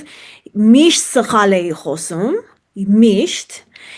հենց որ անգլերեն սովորեցի, ես հայերեն մոռացա ու երբեք նորից չխոսեցի, մինչև ես գնացի Հայաստան առաջին անգամ ու այդտեղ նորից հայերեն սովորեցի արևելյան հայերեն ու հիմա մեկ-մեկ լինում է, որ ես արևմտյան հայերեն խոսողների միջև եմ լինում ու այդտեղ նորից գալիս է այդ բանը, որ ես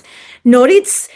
սխալ եմ խոսում հայերեն, որովհետև շփոթում եմ ու նաև այդտեղ իմ մոտ անգլերենը ամենաուժեղը, որովհետև անգլերեն եմ անգլերենը իմ ապահովությունը եղել, որ ես փախնեմ այդ սխալ հայերեն խոսելուց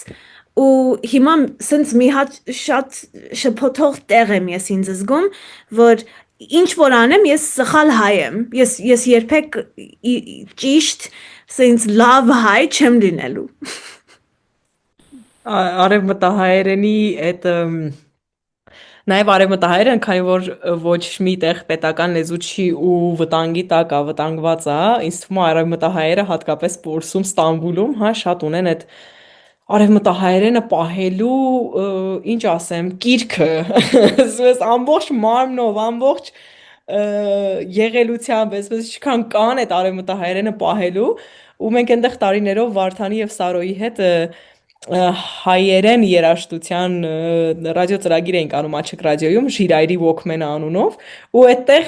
ես մի շաբաթ կարողա գնայի ու խոսայի արևմտահայերեն, մի շաբաթ կարողա գնայի ու այդ օրը այդպես էի արթնացել ու խոսեի արևելահայերեն ու շատ հետաքրքիր էր, մեզ կոմենտներ էին գալիս։ Այսօր Վարդուհին խոսում էր արևելահայերեն, բան չհասկացանք, որովհետև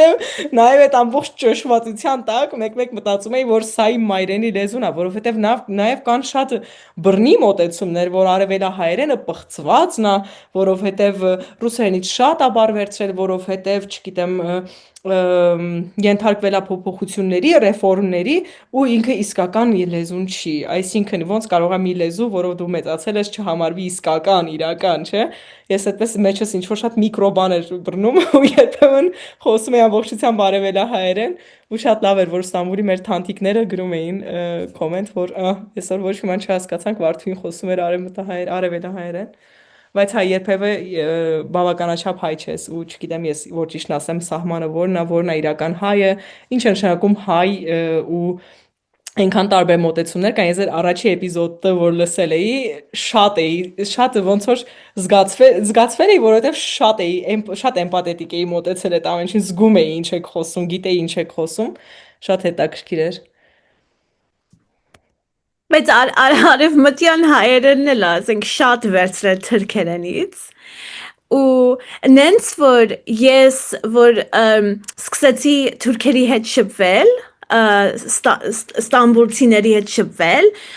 իմ ամենամոտ ընկերուհին որ ես սովորում էի Թուրքիայից ու դեռ լիքը մարդկանց հետ ծանոթացա բան ու իրենց թրքերենն էի միշտ լսում երբ որ իրանք սաղ հավաքվում էին ու մեկ էլ ասենք լսում եմ բարեր օրինակ բանը հայվան կամ Հայվանը արաբերեն չի։ Հայվանը չգիտեմ արաբերեն է։ Արաբերեն է հայվան։ Կարա լինի։ Ես գրեթե վստահ եմ որ արաբերեն է։ Ես շատ արաբների հետ եմ շփվել։ Ինձ թվում է ավելի շուտ արաբերեն թուրքերն է արաբերենից են վերցրել, պարսկերենից են վերցրել։ Այդպես է արաբերենից պարսկերեն, պարսկերենից հայերեն կամ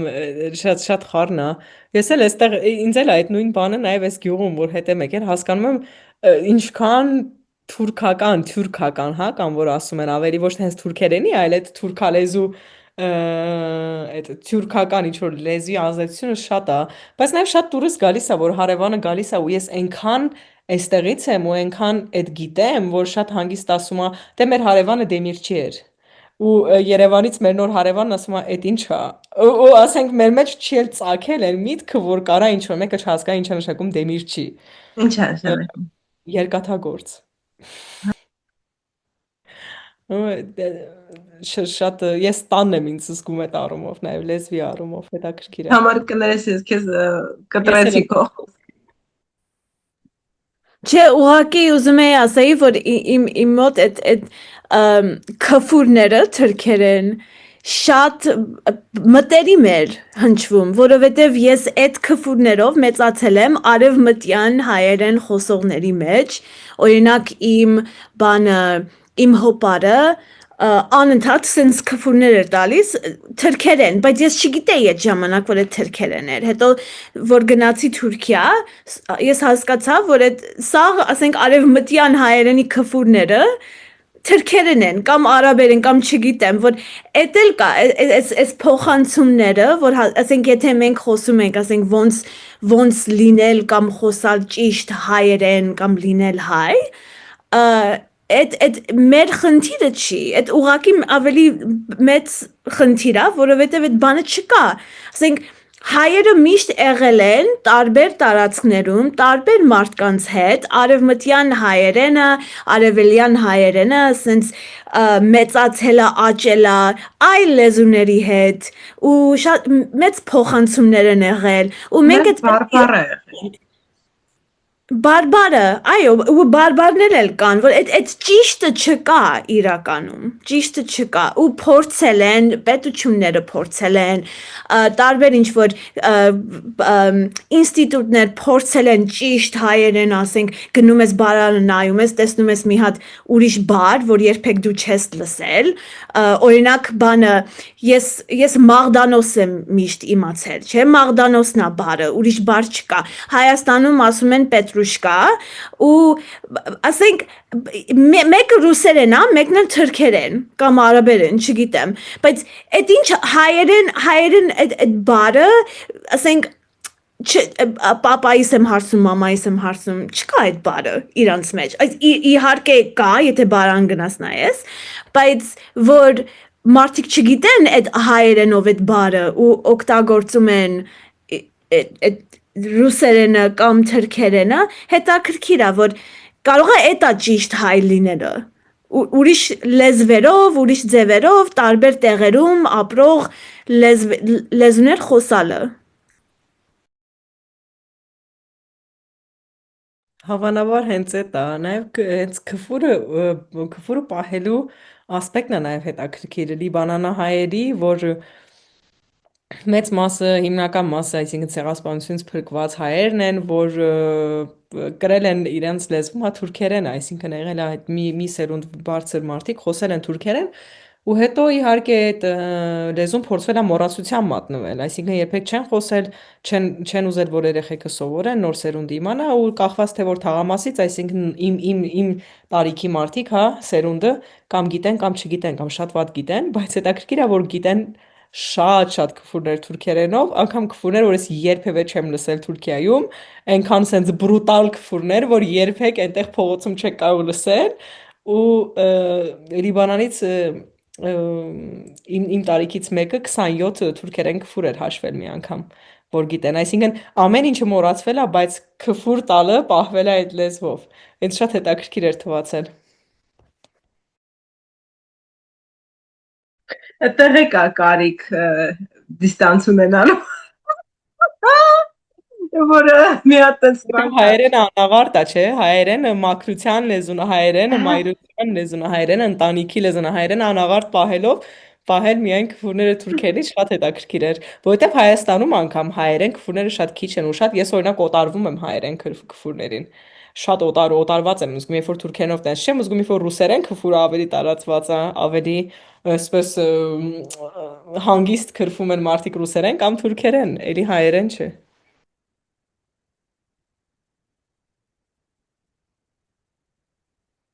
Իսկ թվում է շատ հետաքրքիր զրույց ստացվեց։ Ոնց որ գաղթի, չգիտեմ, պատկանելիության, լեզվի, շատ տարբեր sense տեղերով, գնացքի մասին, կորստի, կան ինչ-որ բան, որ կուզեք ավելացնել։ Իհարկե մենք միշտ կարող ենք շարունակել էլի նոր էպիզոդներ, էլի քեզ հրավիրենք Վարդուհի, բայց Ես շատ շնորհակալ եմ, որ հրավիրել եք, շատ հաճելի էր ինձ, իսկապես լավ զրույց ստացվեց։ Ոնց որ մտածել ենք, որ կստացվի ավելի շատ ոչ թե հարցազրույց, այլ զրույց լինի, տենց գնաց դրան։ Շատ հաճելի էր։ Իրոք սկից սկսելով կամ գաղթից, քոչից, հա, քոչելուց սկսելով հասանք հասանք քֆուրի։ հասանք քֆուրի եւ լեզվի, թե ոնց ենք լեզուն պահում ու ինչ ենք անում դրա հետ, շատ հետաքրքիր էր, շատ հաճելի էր, մերսի որ հրավիրեցիք։ Ու շատ հաճելի էր նաև այս ամեն ինչի հետ խոսել հայերեն ու նաև խոսել թե ինչու չենք կարողանում ու վախենում ենք սրանց մասին խոսել հայերեն։ Մերսի։ Հանճ, այդ կարևոր է։ Կարծում հարցնեմ, երբ սպասենք ֆիլմին։ Շատ լավ հարց է։ Կարո՞ղ արդեն երկար ժամանակ է աշխատում եմ միշտ մարդիկ ու նաև թիզերի համար, որ դուք երկուստ էլ նայել եք, աշխատել ենք շատ լավ մոնտաժողի հետ, էդիտորի, Էյթան Իփեքերի ու ընդհանրապես երբ որ նայում ենք միշտ մարդիկ ասում են այսքան նկարել ես կարող ես ֆիլմ անել ու միշտ ասում եմ որ ֆիլմը դեռ իմ համար ավարտված չի, որովհետև նաև այդ մարդկային հարաբերության, վստահության մասին է։ Ես 2021-ի, 23-ի մեջ մոտավորապես 2 տարի չեմ նկարել ու պատճառը հենց այդ փոխվստահությունն էր հասկանալ, որ վերջի վերջո տեսախցիկը կամերան երբ որ մտնում է արդեն ուրիշ հայացք է ու պետքա զգուշ լինել թե ինչ է ստանում այդ կամերայով ու ինձ համար ցավալի էր տեսնել, որ ինչքան էլ ես տեղից եմ կամերայով արդեն ես դարել էի դրսից ու ավելի կոլոնիալ աչք էի երևի բերել, որովհետև կամերան ընկալվում է ավելի չգիտեմ, ինչ են ասում, գաղտնի ծառայությունների պետության աչք, այսինքն նայած թե ով ոնց է անցալում, ու այդ նկատելով ես տենց ուղակի հրաժարվել էի կամերայով մտնել գյուղ, նորից ու նկարել։ Հետևաբար այդ ամբողջ process-ն էր վստահության, ինչ տեխնիկայով ես կարողանում անել, ինչ ես անում, բայց հետո նաև շատ ավելի մեծ փոփոխություններ եղավ, դրա համար հիմա մտածում եմ, որ արդեն ժամանակն է այս ֆիլմը վերջացնելու, ոնց որ այդպես պլանավորած բան չունեի, ինչ որ հեսա այստեղ կվերջանա, ես ավելի սպասում էի թե ոնց է գնալու, բայց ինձ թվում է մյուս տարի հուսամ արդեն կլինի ֆիլմը, որտեղ մտածում եմ այս տարի գոնե նկարահանումները վերջացնել, արդեն հետո post production-ը ոնց կստացվի ու ոնց կարողանանք աշխատել մի քիչ ավելի։ Նաև ֆիլմը իրականում շատ թանկ հաճույք է, նաև ու կարողանալ աշխատել մարդկանց հետ, եթե ինչ որ կոլեկտիվ չի անվճար աշխատանք չի, նաև դժվար տեխնիկական հարցերի հետ է կապված։ Նաև մի քիչ դրա հետ է կապված, բայց հույս ունեմ մյուս տարի արդեն կլինի ֆիլմը։ Երկար պատասխանեցի, բայց ամբողջ ընթացքի մասին էր նաև, բայց ինձ թվում է արդեն այդ ընթացքը ոնց որ այդ շրջանը հասել է ավարտին ու ոչ այնպես ոնց որ ես էի կանխատեսել, ոնց ես էի մտածել կամ կմտածեի, որ այդպիսի ընթացք կունենա, բայց միգուցե ավելի հետաքրքիր։ Շատ լավ։ Անհամբեր սպասում եմ ես այդ ֆիլմին, Այո, ես էլ։ որտեղ ես քո ֆիլմերից մեկը նայել եմ մի անգամ ու շատ տպավորված էի ու տենց ինձ թվում է ինչ ֆիլմեր դու ոնց որ ստեղծես, ինչ էլ ստեղծես, ստեղծագործես, շատ շատ հետաքրքիր ու sense ցեն ասում։ Ոբշեմ ինձ քաշելի է լավ իմաստով։ Շատ շոյվեցի Միլենա, հուզվեցին երկուստ իրոք շատ, փորձում եմ այնպես անել, որ չկարմրեմ կամ շատ չազդեցնեմ, բայց իրոք հուզվեցի ավրես։ Ես շատ ուրախ եմ նաև, որ սպասում եք, հուսամ դե կունենանք Հայաստանում կամ հենց գյուղում էլ կունենանք ցուցադրություն հուսամ։ Մերսի, Մերսի։ իսկ մարդիկ ովքեր նայում են, այսքան բան քննարկեցինք այսօր, ձեր կարծիքը կարող եք ասել նույն այս թեմաների մասին, մենք գիտենք, որ մենակ մենք չենք, որ այս թեմաների մասին մտածում ենք, խոսում ենք, շփվեք մեր հետ, subscribe արեք, like արեք, follow արեք, էլ ինչ, այսքանը։ Ես էլ միանամ ասեմ, որ ես որպես ունկնդիր ձեր ոդքասթը, ինչքան էլ որ միակ մարդիկ չեք, որ սա անում եք կամ օքեյ բոլորը ոդքասթ են անում, այս թեմաները շատ են արծարծում, բայց ես շատ անկեղծ էի միշտ գտել ոդքասթը, այսինքն ոչ շատ խմբագրված, անկեղծ, իրոք նստում ես ու ինչ որ թեյի շուրջ կարծես կամ սուրճի շուրջ զրույցներ են ու շատ անկեղծ են։ Ես էլ էստեղից ասեմ, մարդիկ գրեք, կապից ու եկեք Միլենան սպասում է ձեր նամակներին։ Դիտեք ինչքան էլ որ երկար թվա, որովհետև հասկանում եմ մեր օրերում 15 վայրկյանից ավել ինչ որ բանի վրա կենտրոնանալը շատ մեծ ջանք է պահանջում, բայց փորձեք։ Հա, դա իմ հորդորը որպես ունկնդիր սովորաբար, հա։ Ես որտեղ այս 1.5 ժամից հետո դառնում եմ նորից ձեր ունկնդիրը ու հաճույքով սպասեմ ձեր էպիզոդներին։ Մերսի շատ, շնորհակալ Մերսի։ եմ Վարդուհի եւ մեր լսողներին, որ լսեցիք այս էպիզոդը, մինչև հաջորդ էպիզոդ։ Ես էլ եմ շնորհակալ։ Ստեսություն։ Ստեսություն։